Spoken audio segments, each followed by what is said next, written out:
El amanecer del 14 de agosto de 1992 se presentó con una llovizna persistente sobre la carretera que serpenteaba entre los Andes colombianos. Carlos Restrepo, un ingeniero civil de 34 años, ajustó el espejo retrovisor de su Renault 9, mientras observaba cómo las gotas de lluvia formaban pequeños riachuelos en el cristal. Había prometido a su esposa Elena que estaría en Medellín antes del anochecer, pero el mal tiempo retrasaría su llegada.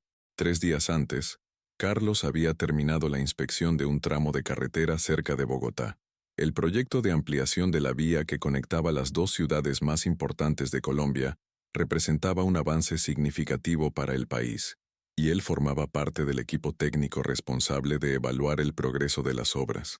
¿Seguro que no puedes quedarte hasta el domingo?, le había preguntado Elena por teléfono la noche anterior. Su voz sonaba preocupada. Dicen que habrá mal tiempo en la cordillera. Tranquila, mi amor. He recorrido esta ruta decenas de veces, respondió Carlos mientras organizaba sus documentos. Además, Sofía tiene su presentación de ballet el sábado. No me lo perdería por nada del mundo. Sofía, su hija de 8 años, había estado ensayando durante meses. Carlos guardó en el bolsillo de su camisa la pequeña bailarina de madera que había comprado en un puesto artesanal en Bogotá. Sería el amuleto perfecto para desearle suerte. A las 10:37 de la mañana, Carlos se detuvo en un restaurante de carretera en la población de Guaduas. El lugar estaba casi vacío, salvo por un par de camioneros que tomaban café en una esquina. Pidió un tinto y arepa con queso mientras revisaba el mapa. Había decidido tomar una ruta alternativa para evitar un tramo donde, según le habían informado, un derrumbe dificultaba el paso. ¿Va para Medellín, ingeniero?, preguntó el camarero al notar los planos y el chaleco con el logo de la empresa constructora. Sí, señor. ¿Cómo está el paso por La Dorada? Complicado con estas lluvias, pero hay una desviación por el antiguo camino de herradura que algunos están usando. Le ahorra 1 hora, aunque no es tan conocido. Carlos anotó las indicaciones en su libreta. El camino alternativo no aparecía claramente en su mapa, pero confiaba en su sentido de orientación. Dejó un billete sobre la mesa, más propina, y regresó a su vehículo. El cielo se había oscurecido aún más. A las 13:45, realizó su última llamada conocida. Utilizó un teléfono público en una pequeña tienda en el cruce de La Dorada para avisar a Elena que avanzaba bien, pero que tomaría una ruta secundaria debido a las condiciones de la vía principal. No te preocupes, llegaré un poco tarde, quizás para la cena. Dale un beso a Sofía de mi parte. Fueron sus últimas palabras registradas. A las 17:20, cuando la oscuridad comenzaba a cubrir las montañas, un camionero reportó haber visto un Renault 9 azul estacionado en una zona boscosa, aproximadamente a 15 kilómetros del túnel de la Quiebra, un antiguo paso ferroviario que algunos conductores locales utilizaban como atajo. El vehículo parecía vacío, con las luces de emergencia encendidas. Para las 22:00, Elena había llamado a todos los hospitales entre Bogotá y Medellín. Carlos nunca llegó a casa. Su vehículo fue encontrado al día siguiente, con la puerta del conductor ligeramente abierta, la llave en el contacto y ninguna señal de violencia. Su maletín profesional seguía en el asiento del copiloto. La pequeña bailarina de madera que había comprado para Sofía no estaba por ninguna parte. Así comenzó uno de los casos más enigmáticos de desaparición en la historia reciente de Colombia. Un hombre que se esfumó en una carretera transitada, sin testigos, sin evidencias claras, dejando atrás solo preguntas sin respuesta. Carlos, Carlos. Los gritos resonaban entre los árboles mientras docenas de personas con linternas peinaban la densa vegetación que rodeaba el lugar donde había sido encontrado el automóvil. La búsqueda inicial se extendió por 3 días completos, con la participación de la Policía Nacional, Cruz Roja, bomberos voluntarios y habitantes de los pueblos cercanos. Elena Márquez recorría incansablemente los mismos senderos una y otra vez, con la fotografía de su esposo apretada contra el pecho. Su rostro, marcado por la angustia y el cansancio, aparecía regularmente en los noticieros nacionales. Mi esposo conoce estas montañas, insistía ante las cámaras con voz temblorosa. Es metódico, precavido, no se alejaría del camino sin razón. Alguien debe haberlo visto. Por favor, si saben algo, lo que sea, para el 4.º día, Los perros rastreadores habían seguido el olor de Carlos hasta un pequeño arroyo, a unos 200 metros del vehículo, donde la pista se desvanecía. Los investigadores encontraron huellas parciales que coincidían con sus zapatos, pero éstas terminaban abruptamente en la orilla rocosa. Es como si se hubiera evaporado, comentó frustrado el teniente Jaramillo, encargado inicial del caso. No hay signos de violencia en el vehículo. No falta dinero. Su documentación estaba intacta. Si fue un secuestro, ¿por qué no ha habido comunicación pidiendo rescate? En aquellos años, Colombia atravesaba uno de sus periodos más violentos. Los secuestros eran frecuentes, tanto por parte de grupos guerrilleros como de delincuencia común. Sin embargo, la ausencia de reivindicación o petición de rescate desconcertaba a las autoridades. A medida que pasaban las semanas, la intensidad de la búsqueda disminuyó. Las noticias sobre Carlos fueron reemplazadas por otros casos, otras tragedias. Para Elena, comenzó el doloroso peregrinaje entre oficinas gubernamentales, organizaciones de derechos humanos y cuarteles de policía. «Mamá, ¿cuándo va a volver papá?», preguntaba Sofía cada noche, mientras sostenía un retrato familiar. Elena no tenía respuestas, solo promesas vacías y un dolor que crecía día a día. 6 meses después de la desaparición, la fiscalía reclasificó el caso. Ya no se trataba de una persona desaparecida, sino de una presunta muerte. Este cambio permitía a Elena iniciar trámites legales para proteger el patrimonio familiar, pero para ella representaba una traición.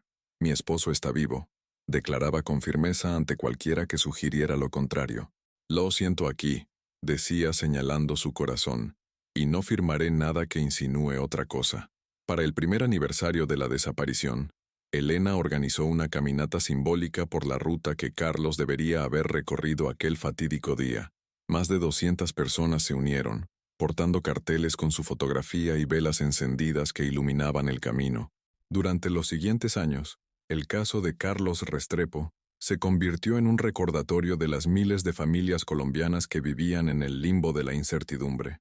Elena fundó la Asociación de Familiares de Desaparecidos en Carreteras Colombianas, que brindaba apoyo legal y emocional a quienes enfrentaban situaciones similares.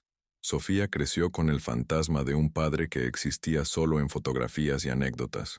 Cada cumpleaños, cada Navidad, dejaba un espacio vacío en la mesa, esperando un milagro que parecía cada vez más improbable. En 1997, un detenido por otro delito confesó haber participado en el secuestro y asesinato de un ingeniero en la ruta Bogotá-Medellín, reavivando brevemente el caso. Sin embargo, los detalles que proporcionó no coincidían con las circunstancias de la desaparición de Carlos, y la investigación volvió a estancarse. Para el 10º aniversario, las manifestaciones se habían reducido a un pequeño acto íntimo. Elena había envejecido prematuramente. Su cabello, antes negro azabache, ahora estaba completamente blanco. Sofía, convertida en una joven estudiante de ingeniería civil como su padre, sostenía su mano mientras colocaban flores junto a la carretera. «A veces creo escuchar su voz», confesó Elena a su hija aquella tarde.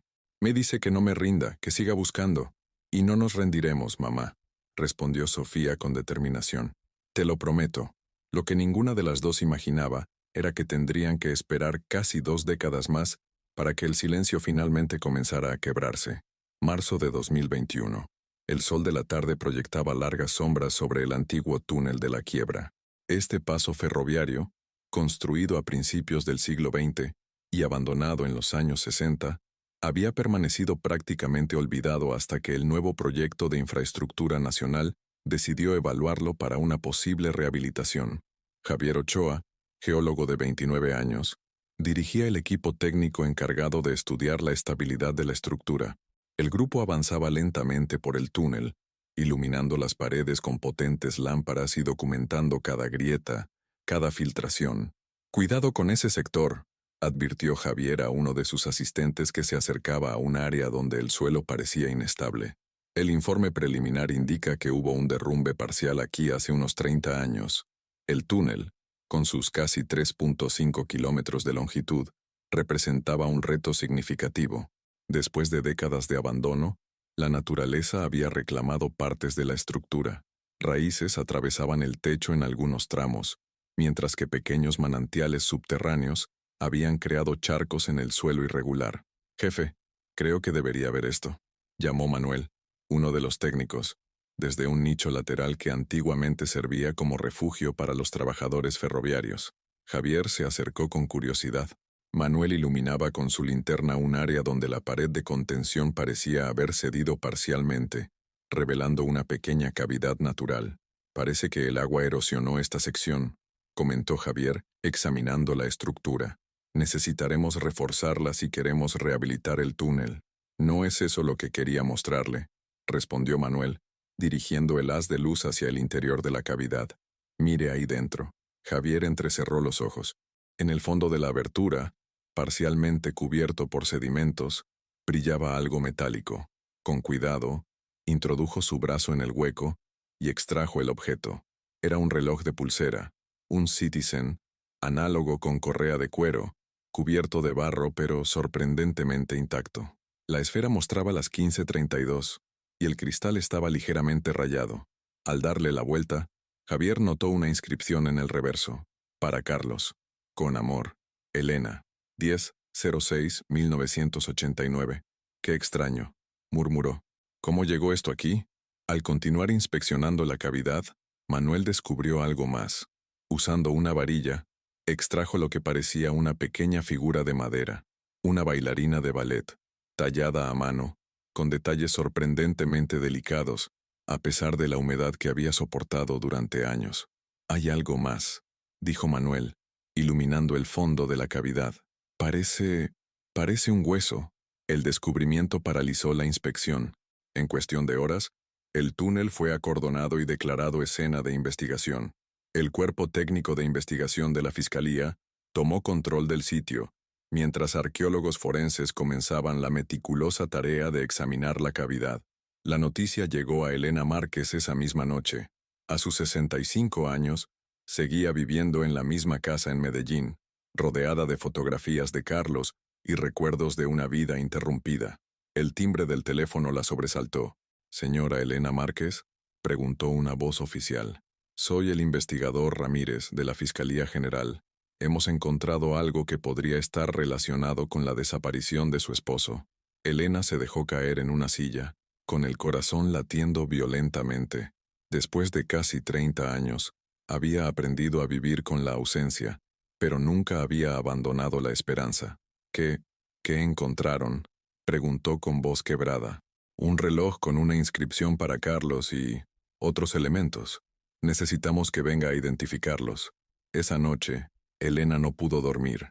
Llamó inmediatamente a Sofía, quien ahora trabajaba en un importante proyecto de ingeniería en Cartagena. Su hija tomó el primer vuelo disponible a Medellín. A la mañana siguiente, madre e hija se presentaron en las oficinas de la Fiscalía. Sobre una mesa, protegidos en bolsas de evidencia, estaban el reloj y la pequeña bailarina de madera. «Es su reloj», confirmó Elena, con lágrimas rodando por sus mejillas. «Se lo regalé por nuestro 5º aniversario de bodas. Y esa bailarina la compró para Sofía antes de...». No pudo terminar la frase. Sofía, ahora una mujer de 37 años, abrazó a su madre mientras observaba los objetos que conectaban con un padre que apenas recordaba. «Estos objetos estaban junto a restos óseos», explicó el investigador con delicadeza. «Necesitaremos realizar pruebas de ADN para confirmar la identidad, pero... «Es él, ¿verdad?», interrumpió Elena. «Después de todos estos años, ¿finalmente lo encontraron?». «Es muy probable, señora, pero hay algo más que debemos entender. ¿Cómo llegaron estos objetos a ese lugar? ¿Y por qué?». La noticia del hallazgo en el túnel de la quiebra se expandió rápidamente. Medios nacionales que hacía décadas habían olvidado el caso de Carlos Restrepo, ahora revivían su historia. Antiguos colegas, amigos y familiares contactaban a Elena, ofreciendo apoyo y compartiendo recuerdos. Mientras los forenses trabajaban para identificar los restos, un equipo de investigadores comenzó a reconstruir los eventos de aquel día de agosto de 1992. Las piezas del rompecabezas, desperdigadas durante casi 3 décadas, finalmente comenzaban a encajar. A principios de abril de 2021, El laboratorio de genética forense confirmó lo que Elena ya sabía en su corazón. Los restos encontrados en el túnel pertenecían a Carlos Restrepo. La identificación positiva, basada en la comparación de ADN con muestras de Sofía, puso fin a la incertidumbre, pero abrió la puerta a nuevas preguntas. ¿Cómo llegó mi padre a ese túnel?, preguntaba Sofía insistentemente a los investigadores. Su carro fue encontrado a kilómetros de distancia. No tiene sentido. El fiscal especial asignado al caso, Ricardo Montoya, un hombre metódico de mediana edad, había ordenado reabrir completamente la investigación. Los archivos originales, amarillentos por el paso del tiempo, fueron digitalizados y analizados con nuevas tecnologías. Tenemos que entender que en 1992 no contábamos con los recursos actuales, explicaba Montoya a la familia: GPS, teléfonos celulares, cámaras de seguridad en carreteras. Nada de eso existía o estaba al alcance de la investigación común. Un descubrimiento crucial surgió cuando el equipo forense determinó que Carlos había muerto por un traumatismo craneal severo. No había marcas de bala ni evidencias de tortura. Los huesos de las piernas mostraban fracturas complejas, consistentes con una caída desde altura. Creemos que pudo haber sufrido un accidente dentro del túnel, teorizó Montoya. Quizás un derrumbe parcial, o una caída en alguna sección inestable. Pero, ¿qué hacía allí?, insistía Elena. Carlos iba por la carretera principal. No tenía razón para entrar a un túnel ferroviario abandonado. La respuesta comenzó a tomar forma cuando localizaron al camarero del restaurante en Guaduas, ahora un hombre de 70 años que recordaba vagamente haber atendido a un ingeniero aquel día lluvioso de 1992. Le sugerí tomar el atajo por La Dorada, recordó con dificultad, pero nunca mencioné nada sobre el túnel. Ese no era un paso para vehículos. El equipo investigador realizó una reconstrucción detallada de la ruta y descubrió que, debido a los fuertes aguaceros de aquella semana, varios tramos de la carretera alternativa habían sufrido deslizamientos. En un punto específico, la señalización era confusa y podría haber dirigido a un conductor no familiarizado con la zona hacia el antiguo camino ferroviario que conducía al túnel. Probablemente Carlos se desorientó, explicó Montoya a Elena y Sofía, durante una reunión en la fiscalía. Los registros meteorológicos de aquel día muestran que la visibilidad era mínima. Pudo haber seguido lo que parecía un camino alternativo y terminó en la entrada del túnel. Esta teoría ganó fuerza cuando encontraron a Hernando Gutiérrez, un extrabajador ferroviario que vivía cerca del túnel en 1992. Sí, recuerdo que a veces los conductores se confundían, confirmó Hernando, especialmente con mal tiempo. La entrada del túnel tenía una barrera, pero constantemente la robaban. Yo mismo reporté varias veces que faltaba señalización. Sin embargo, un elemento crucial seguía sin explicación. ¿Por qué el automóvil de Carlos fue encontrado a kilómetros de distancia? La respuesta vino de un lugar inesperado. Jaime Serrano, un ex policía retirado que había participado en la búsqueda original, contactó a la fiscalía tras ver la noticia del hallazgo en televisión. Hay algo que nunca declaré oficialmente, confesó con visible incomodidad. El día que encontramos el vehículo, notamos algo extraño. No había suficiente lodo en los neumáticos para un auto que supuestamente se había desviado por caminos rurales en plena temporada de lluvias. Ante la presión de los investigadores, Jaime finalmente reveló la verdad que había guardado durante casi 3 décadas. Mi superior, el entonces capitán Rodrigo Mendoza, nos ordenó no profundizar en esa inconsistencia. Dijo que era un caso más de secuestro que terminaría con un rescate o, como tantos otros. Esta revelación desencadenó una investigación interna. Rodrigo Mendoza, ahora retirado y viviendo en España, fue localizado y obligado a declarar mediante videoconferencia. Los tiempos eran diferentes, se justificó Mendoza con arrogancia. Teníamos docenas de casos similares cada mes. No podíamos dedicar recursos a perseguir cada inconsistencia, pero la presión judicial lo llevó a admitir algo más grave. Recibí una llamada de alguien importante esa noche. Me dijeron que no removiéramos demasiado el caso, que probablemente el ingeniero estaba involucrado en asuntos turbios y había decidido desaparecer. ¿Quién le hizo esa llamada?, insistió el fiscal. El entonces director del proyecto de ampliación vial, Fernando Dávila. Fernando Dávila, ahora un poderoso empresario de la construcción, fue citado a declarar. Inicialmente negó cualquier implicación, pero la evidencia acumulada era contundente. Los investigadores habían descubierto que, justo antes de su desaparición, Carlos había encontrado irregularidades significativas en los materiales utilizados en varios tramos de la carretera. Carlos me comentó que había detectado que estaban usando materiales de calidad inferior a los especificados, declaró Javier Londoño, un antiguo colega. Estaba preparando un informe detallado para presentarlo a la interventoría. La declaración de Elena confirmó esta versión. La noche antes de viajar, Carlos me dijo que tenía información delicada sobre el proyecto. Parecía preocupado, pero confiado en que estaba haciendo lo correcto. Finalmente, acorralado por las evidencias, Fernando Dávila confesó parcialmente: nunca quise que le pasara nada. Solo ordené que movieran su vehículo para confundir la investigación. Pensé que simplemente había tenido un accidente en el túnel mientras exploraba rutas alternativas. ¿Y por qué no reportó ese accidente? ¿Por qué dejar que una familia sufriera durante décadas?, preguntó Sofía durante el careo, con los ojos llenos de lágrimas contenidas. El proyecto representaba millones de dólares, respondió Dávila, incapaz de sostener la mirada. Si se descubrían las irregularidades que Carlos había documentado, todo se vendría abajo. Cuando supe del accidente, entré en pánico. Ordené mover el vehículo y... el resto ya lo saben.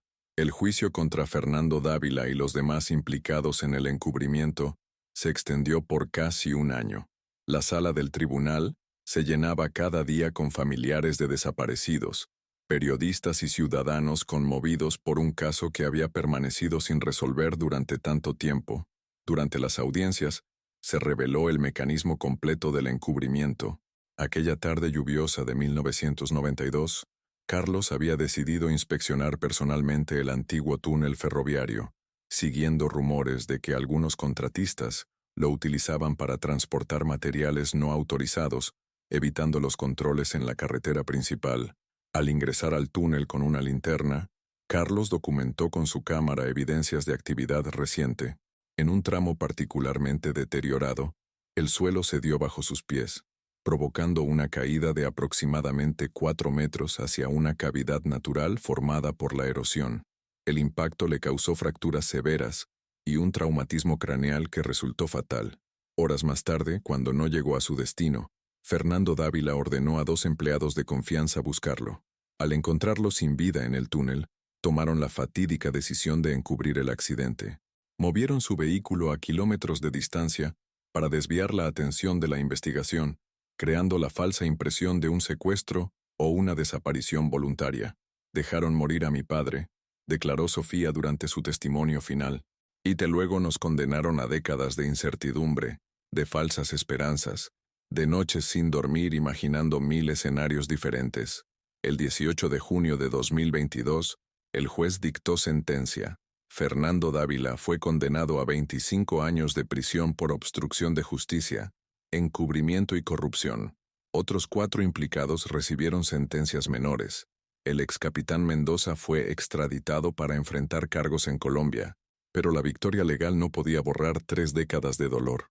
Elena, sosteniendo la mano de su hija, observó con expresión indescifrable cómo Dávila era esposado y conducido fuera de la sala.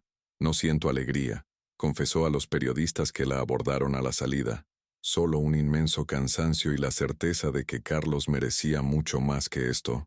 2 semanas después del veredicto, Carlos Restrepo recibió un funeral digno. Cientos de personas, muchas que ni siquiera lo conocieron en vida, acompañaron el cortejo. Su historia se había convertido en un símbolo de la lucha contra la impunidad y la corrupción que había marcado décadas de la historia colombiana. Durante la ceremonia, Sofía colocó sobre el ataúd la pequeña bailarina de madera, restaurada cuidadosamente por expertos del Museo Nacional. Esta figurita conecta 2 momentos de mi vida, explicó con voz serena. El día que mi padre desapareció, yo tenía 8 años y me preparaba para una presentación de ballet que él nunca pudo ver. Hoy, esta misma bailarina nos ayudó a encontrarlo y a conocer la verdad. El caso de Carlos Restrepo provocó un efecto dominó en el sistema judicial colombiano. Decenas de casos de desapariciones en carreteras fueron reabiertos. Se creó una unidad especial para investigar la posible conexión entre proyectos de infraestructura y personas desaparecidas en las décadas de los 80 y 90. En octubre de 2022, el gobierno inauguró el Memorial de los Desaparecidos en Ruta, un espacio de reflexión ubicado precisamente a la entrada del túnel de la Quiebra, ahora restaurado y convertido en museo. En la placa principal, una frase resumía el sentimiento colectivo: la verdad puede tardar, pero nunca prescribe. Elena Márquez, quien había dedicado media vida a buscar respuestas, publicó sus memorias bajo el título 29 años de espera. El libro, que rápidamente se convirtió en bestseller, narraba no solo su búsqueda personal, sino la de miles de familias colombianas que seguían esperando respuestas. Algunas noches sueño con Carlos, escribió en el epílogo, no como lo encontraron, sino como lo recuerdo, sonriente, optimista, siempre planificando un futuro mejor. En esos sueños me dice que está orgulloso de Sofía, de lo que ha logrado, de la mujer en que se ha convertido. Y sé que es verdad. Sofía, siguiendo los pasos profesionales de su padre, asumió un rol activo en la veeduría de proyectos de infraestructura nacional. Su experiencia personal la convirtió en una voz respetada que abogaba por la transparencia y la rendición de cuentas. Mi padre murió porque se atrevió a cuestionar, a investigar, a no conformarse con las apariencias, declaró durante la inauguración de una fundación que llevaba el nombre de Carlos. Su legado no es solo para nuestra familia, sino para todos los que creen que la verdad, sin importar cuánto tarde en revelarse, es el único camino hacia la justicia. El antiguo túnel de la Quiebra, que durante casi 3 décadas había guardado silenciosamente el secreto de lo ocurrido aquel día lluvioso de 1992, se convirtió en un lugar de peregrinación. Visitantes de todo el país dejaban flores, velas y mensajes para Carlos y para sus propios desaparecidos. En una de sus visitas al memorial, Elena se encontró con un anciano que observaba pensativo la fotografía de Carlos. ¿Lo conoció?, preguntó ella. No personalmente, respondió el hombre, pero conozco su historia. Todos los colombianos la conocemos ahora. Me recuerda que nunca debemos dejar de buscar respuestas. Elena asintió en silencio, mientras acariciaba el reloj de Carlos que ahora llevaba en su muñeca. Habían ajustado la hora, que durante tantos años había permanecido detenida en las 15:32. El tiempo, finalmente, había vuelto a avanzar. Cada año, el 14 de agosto, aniversario de la desaparición de Carlos, se realiza una caminata simbólica desde el lugar donde fue encontrado su vehículo hasta el túnel. La ruta, que antes representaba un misterio doloroso, ahora simboliza el recorrido de la verdad, sinuoso, difícil, pero finalmente iluminado. Y la verdad no resucita a los muertos, reflexionó Sofía en el 10º aniversario del hallazgo, pero devuelve la dignidad a sus historias y paz a quienes les sobrevivimos. Y así, lo que comenzó como una desaparición en la brumosa carretera entre Bogotá y Medellín, terminó transformándose en un poderoso símbolo de perseverancia, memoria y la inquebrantable determinación de una familia que se negó a olvidar. Porque algunas historias, como la de Carlos Restrepo, no terminan cuando se revela la verdad. En realidad, es entonces cuando realmente comienzan a vivir en la memoria colectiva de un país que aprende, lentamente, a confrontar su pasado